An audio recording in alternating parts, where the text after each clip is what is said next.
औज़ुबिल्लाहिमिनश्शैतानिर्रजीम बिस्मिल्लाहिर्रहमानिर्रहीम।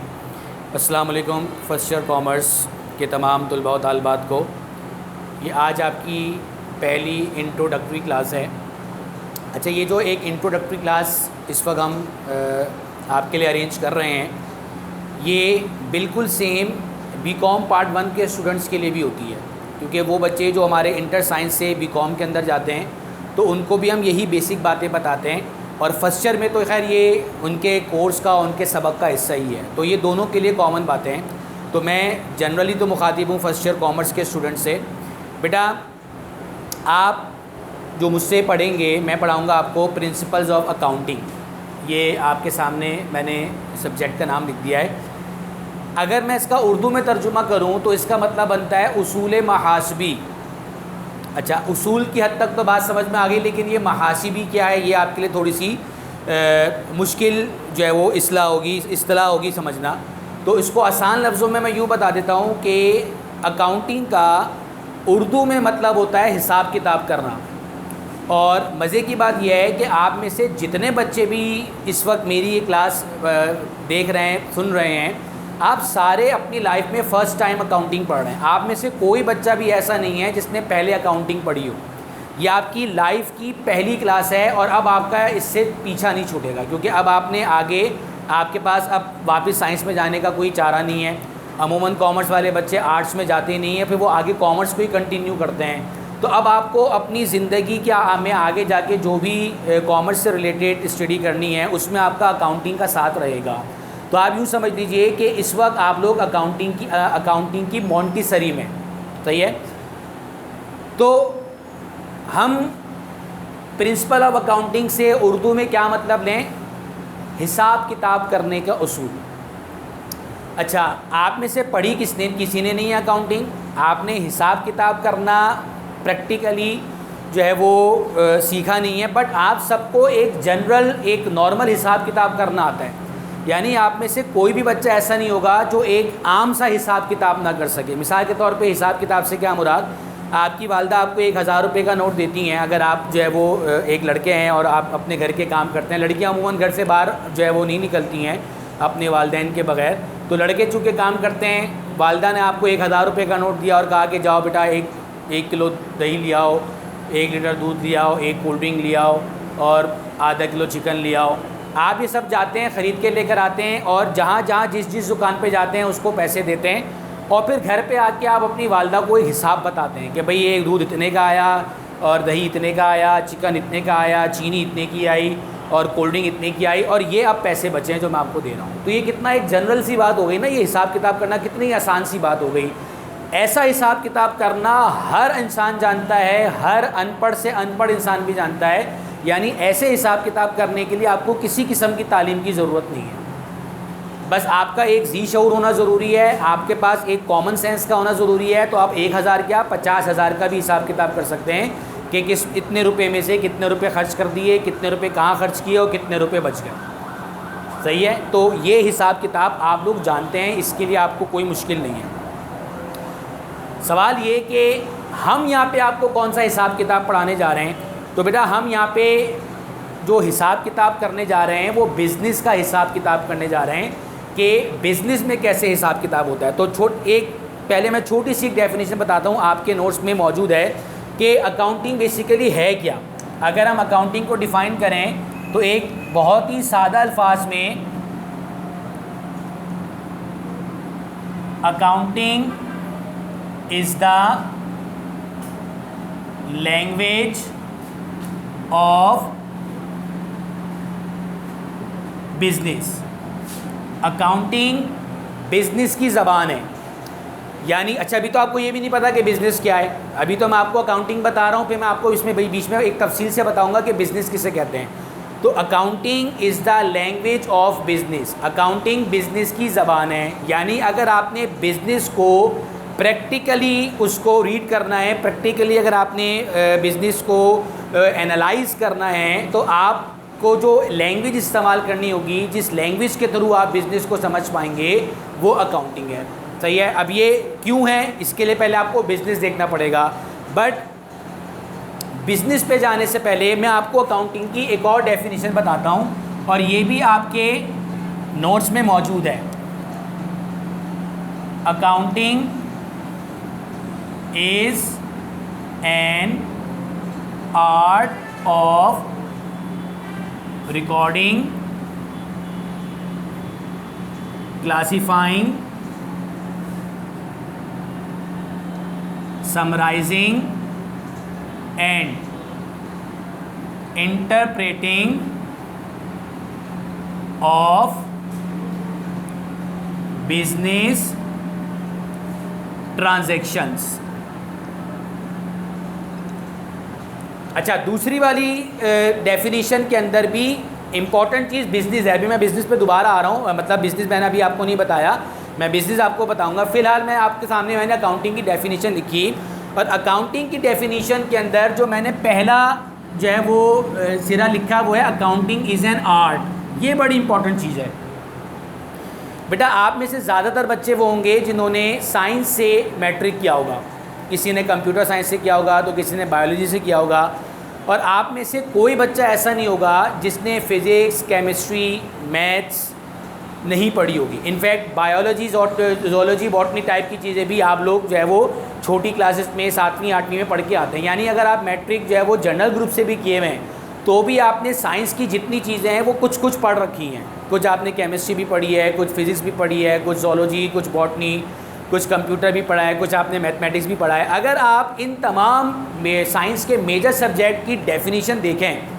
तो जब आपने बिल्कुल शुरू में जब पहली मर्तबा फ़िज़िक्स पढ़ी होगी, पहली मर्तबा केमिस्ट्री पढ़ी होगी, तो आप लोगों ने जब इसकी डेफिनेशन पढ़ी होगी, आपको आपके टीचर्स ने जब इसकी डेफिनेशन बताई होगी, तो क्या बताया होगा कि physics is a branch of science, chemistry is a branch of science, computer is a branch of science, zoology is a branch of science, botany is a branch of science.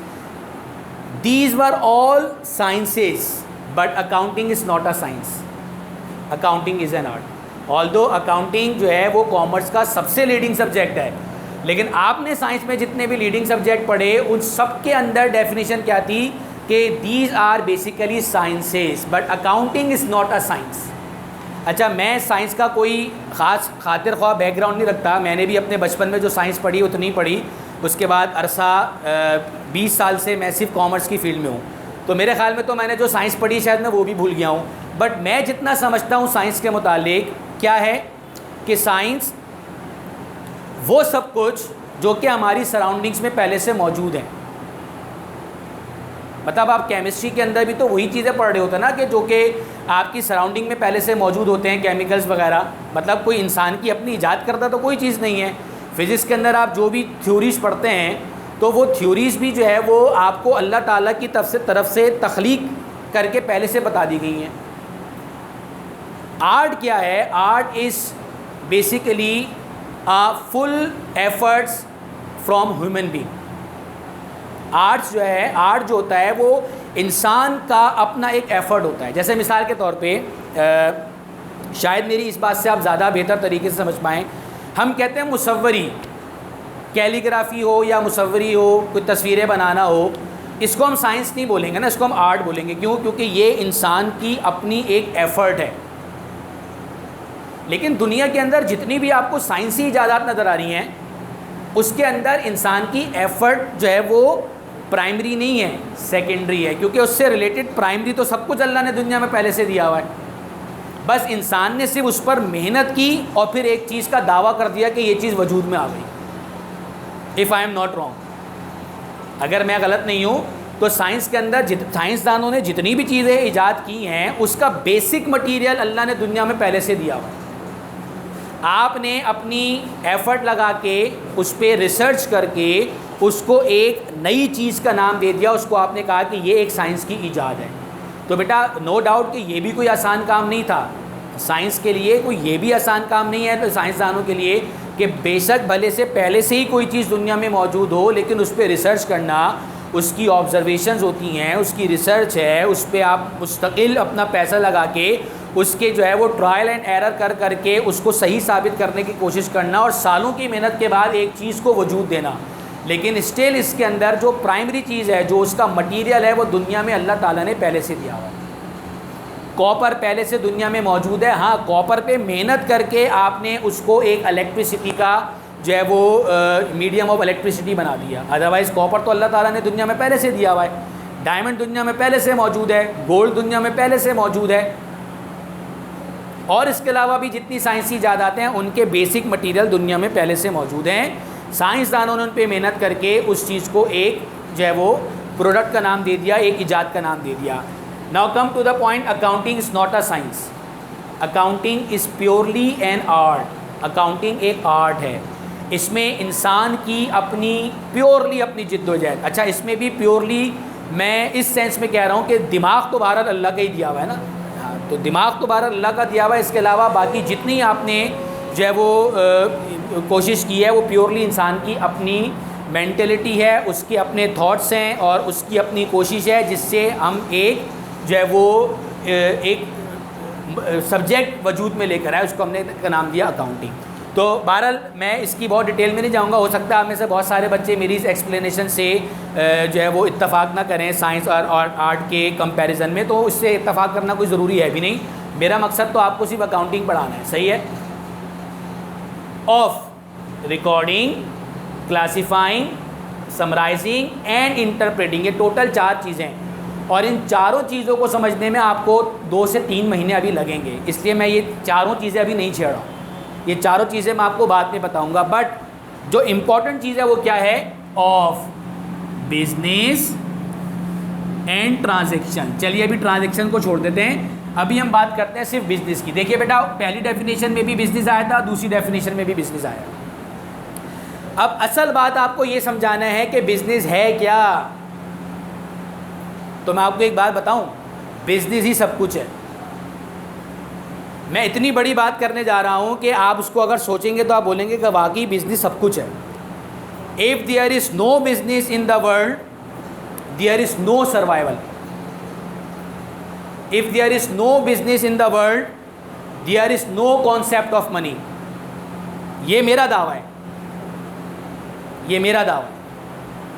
अगर दुनिया से बिजनेस को ख़त्म कर दिया जाए तो दुनिया ही ख़त्म।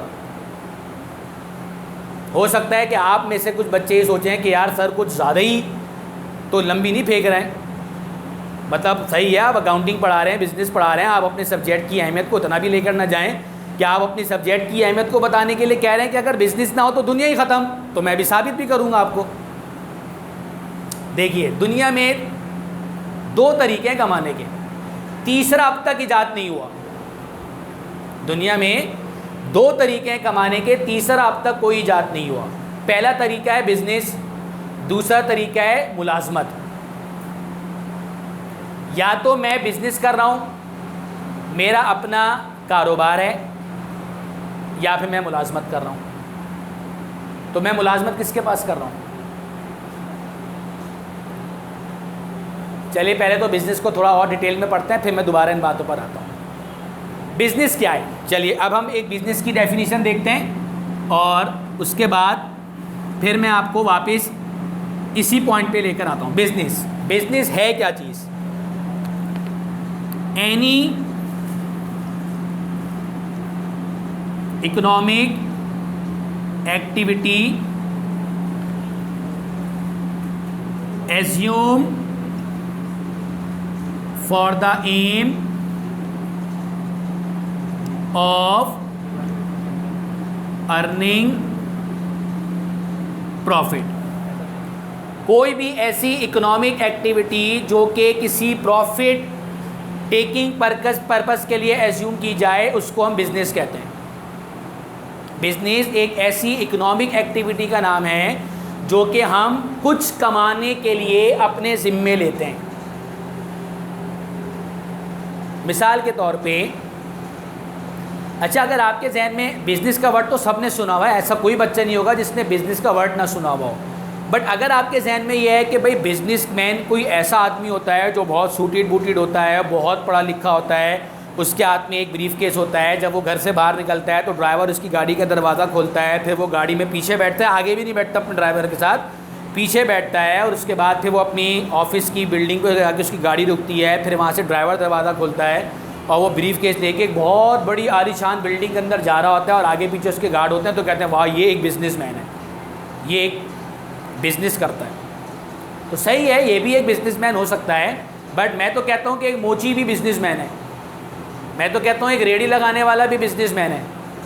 मैं तो कहता हूँ वो जो जिससे आप लोग शाम के वक्त में फ्रेंच फ्राइज लेके खाते हैं ना, वो भी एक बिजनेसमैन है। वो सब्ज़ी वाला है, वो भी एक बिजनेसमैन है। वो फ्रूट वाला है, वो भी एक बिजनेसमैन है। वो पान का जो एक खोखा लगाता है, वो भी बिजनेसमैन है।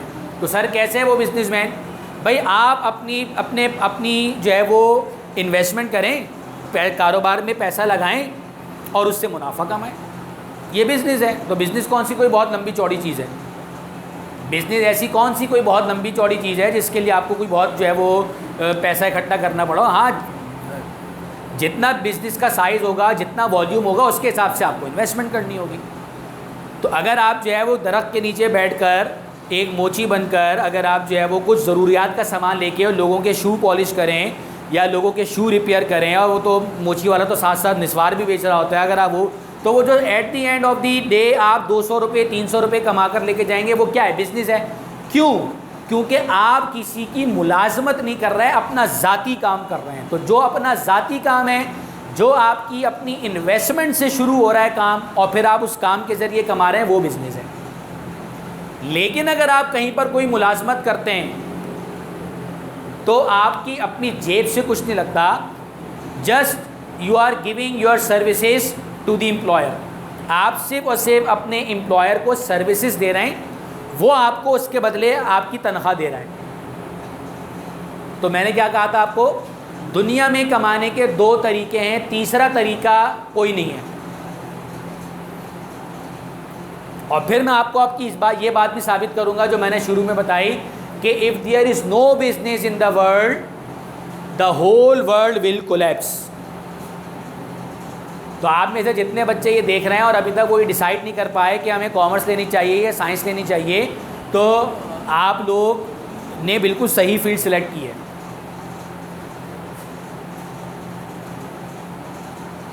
अब सवाल ये कि सर वो जो अभी आप कह रहे थे कि अगर दुनिया से बिज़नेस ख़त्म कर दिया जाए तो दुनिया का ही वजूद ख़त्म हो जाए, कैसे? मैंने आपको कहा कि दुनिया में 2 तरीके कमाने के, एक अपना ज़ाती काम, अपने ज़ाती काम के लिए ये करना होगा कि भाई अपनी जेब से पैसा लगाओ या कुछ किसी से कर्ज़ा लेके पैसा लगाओ और फिर उससे जो कमाओ वो तुम घर ले जाओ, वो तुम्हारा अपना काम है। तुम सुबह जब आओ जब जाओ, तुम्हें कोई रोकने टोकने वाला नहीं है। जब दुकान खोलो, जब दुकान बंद करो, दिन हफ्ते में 3 दिन बंद रखो, 4 दिन खोलो, 12 बजे तक रात को खोलो, सुबह 4, तो आपको कोई पूछने वाला नहीं है। उससे जो कमाओगे वो तुम्हारा प्रॉफिट है, वो तुम्हारा बिजनेस है। बट अगर आप ये नहीं कर सकते तो आपके पास दुनिया में कमाने का दूसरा और आखिरी तरीका सिर्फ क्या है? मुलाजमत। अब आप किसी की नौकरी करें, अगर जब आप किसी की नौकरी करेंगे तो वो आपको पैसे देगा, लेकिन सवाल ये पैदा होता है कि नौकरी करोगे किसके पास? सोचो, सवाल ये पैदा होता है कि वो नौकरी जो करोगे तुम बिजनेस तो नहीं कर सकते।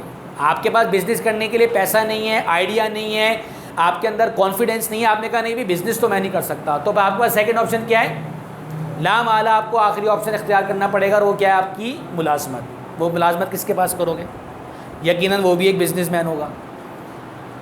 सोचो ना भाई, अगर आप कहीं अकाउंटेंट लगते हो तो जिस जगह पे अकाउंटेंट लगोगे वो कोई एक बिजनेस ही होगा ना। अगर आप कोई मार्केटिंग मैनेजर लगते हो तो जिस फर्म में, जिस कंपनी में लगोगे तो वो एक बिजनेस ही होगा। तो अगर उस बिजनेस को ही ख़त्म कर दो तो नौकरियां भी सारी ख़त्म, नौकरियां सब ख़त्म। बिजनेस नहीं तो नौकरी कौन इसको मिलेगी? और ये तो सिचुएशन आप अभी देख ही रहे हैं, दुनिया के अंदर कितने बिजनेस ख़त्म हो गए। इस सिचुएशन में जो इस वक्त चल रही है, दुनिया में कितने बिजनेस ख़त्म हो गए। उन बिजनेस के ख़त्म होने या उन बिजनेस के प्रोडक्शन वॉल्यूम कम होने या ऑर्डर्स ख़त्म होने की वजह से उन्होंने अब अपने मुलाजमीन को निकालना शुरू कर दिया। क्यों? मैं ये बात अभी से नहीं बता रहा हूँ, मैं पिछले 16 साल से ये बात बता रहा हूँ कि if there is no business in the world, there is no concept of life, the whole world will collapse. आज मेरी ये बात प्रूव हो रही है, लेकिन मैं नहीं चाहता कि अल्लाह ये बात मेरी प्रूव करे। अल्लाह ताला हमारे हालात अच्छे कर दे और ये पेंडेमिक सिचुएशन जल्द से जल्द ख़त्म हो, ताकि सबके बिज़नेस की रिवाइवल हो और वापस सब जो है वो अपने अपने जो है वो कारोबार में भी हैं, तो फिर मुलाजमतों पे भी हैं। तो इसलिए बेटा आप कॉमर्स के स्टूडेंट के लिए जो सबसे इम्पॉर्टेंट बात है ना, वो बताऊं क्या है? आपके लिए दोनों ऑप्शन है, साइंस वालों के लिए सिर्फ एक ऑप्शन है। ऑल्दो कि मैं साइंस की कोई बुराइयां करना नहीं चाह रहा हूं, लेकिन मैं आपको एक रियलिटी बताना चाह रहा हूं। साइंस वाला बच्चा बड़ी से बड़ी इंजीनियरिंग करने के बाद नौकरी तलाश करता है, उसको बिज़नेस का कॉन्सेप्ट ही नहीं पता, वो बिज़नेस पढ़ता ही नहीं है। कॉमर्स पढ़ने वाले बच्चे के पास दोनों ऑप्शन है, उसने बिज़नेस चूँकि पढ़ा हुआ है तो वो अपना बिज़नेस भी कर सकता है, ना बिज़नेस मिले तो नौकरी कर सकता, ना बिज़नेस कर सके तो नौकरी कर सकता है, ना बिज़नेस मिले तो नौकरी कर सकता है। सही है जी। तो any economic activity assume for the aim of earning profit, वो एक्टिविटी जो कि आप अपने प्रॉफिट करने के लिए, प्रॉफिट अर्न करने के लिए अडॉप्ट करते हैं, उसको हम बिज़नेस कहते हैं। चाहे वो एक छोटा सा छाबड़ी वाला हो, कोई जो है वो दरख्त के नीचे बैठा हुआ मोची हो, चाहे वो एक फ्रेंच फ्राइज लगाने वाला ठिया हो, कोई एक सब्ज़ी वाला रेडी लगाने वाला हो, कोई फ्रूट की रेडी लगाने वाला हो, अपना ज़ाती काम है। अपनी जेब से या कर्ज़ा लेके, अपनी जेब से भी पैसा लगा सकते हैं बिज़नेस के लिए, कर्ज़ा भी लिया जा सकता है, बट किसी के मुलाजिम ना हो आप, तो फिर जो वो आप काम कर रहे हैं वो बिज़नेस है। और अगर आप बिज़नेस नहीं कर रहे हैं तो फिर आप मुलाजमत कर रहे हैं। इसके अलावा बेटा दुनिया में तीसरा कोई तरीका अब तक कोई ईजाद नहीं है जिसके ज़रिए आप कुछ पैसे कमा सकें।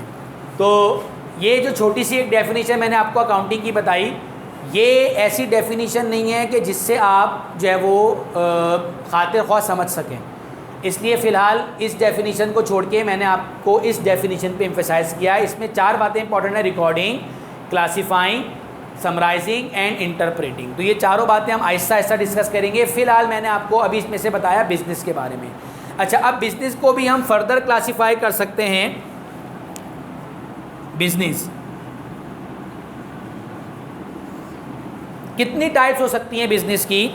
तो बेटा बिज़नेस की पहले तो मैं आपको बिज़नेस की नेचर बताता हूं कि बिज़नेस कितने नेचर के हो सकते हैं।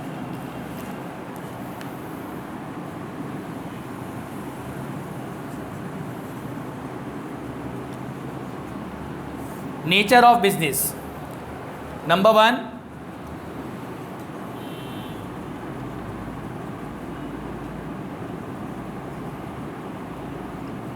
मैन्युफैक्चरिंग बिजनेस, नंबर 2, ट्रेडिंग या merchandising business, and number 3,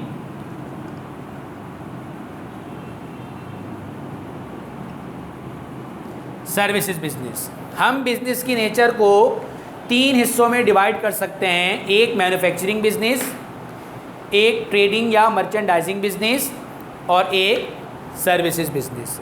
now first of all, what is manufacturing business? ये मैन्युफैक्चरिंग बिजनेस क्या होता है? ये बात तो डिसाइड हो गई कि बिजनेस एक ऐसी एक्टिविटी का नाम है जिसके अंदर हम ज़ाती तौर पे अपना पैसा लगाकर या फिर कर्ज़ा लेकर एक एक्टिविटी जो है वो एक्टिविटी शुरू करते हैं और उससे हम अर्न करते हैं। हम किसी के मुलाजिम नहीं होते, हमारा अपना काम होता है। सही है। अब आप वो अपना काम जो कर सकते हैं उसमें पहली नेचर है कि आप मैन्युफैक्चरिंग तर्ज का बिज़नेस कर सकते हैं। मैन्युफैक्चरिंग बिज़नेस वो बिज़नेस होता है जिसके अंदर आप कुछ बनाकर बेचते हैं। मिसाल के तौर पे